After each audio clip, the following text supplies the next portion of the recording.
baarlamaanka federaalka Soomaaliya ayaa maanta doortay gudoomiyihii baarlamaanka oo intii muddo ah jagadaasi banaanay tan iyo markii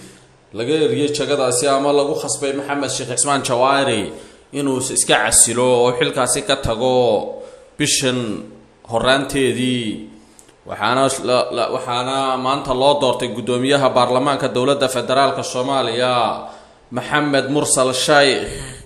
waxa uu ku dhashay magaalada Baydhabo sanadkii 1957 waxbarashada iskuulka waxa uu ku soo qaatay dugsiga sare ee Sheikh Aways qaybtiisa edebta baa la yidhi ee magaalada Baydhabo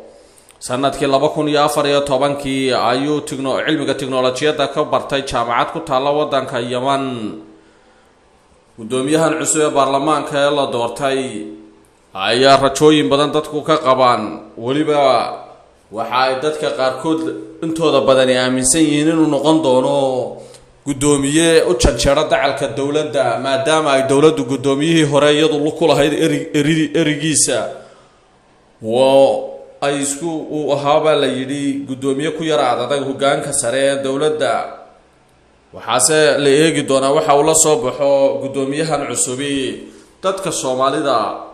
ayaan inta badan iminka jeclayn isqabqabsiga iyo isriixa dawladnimada ama kuraasta la isku haysto maadaama waanay dadka rayidka marnaba faa'iido ugu jirin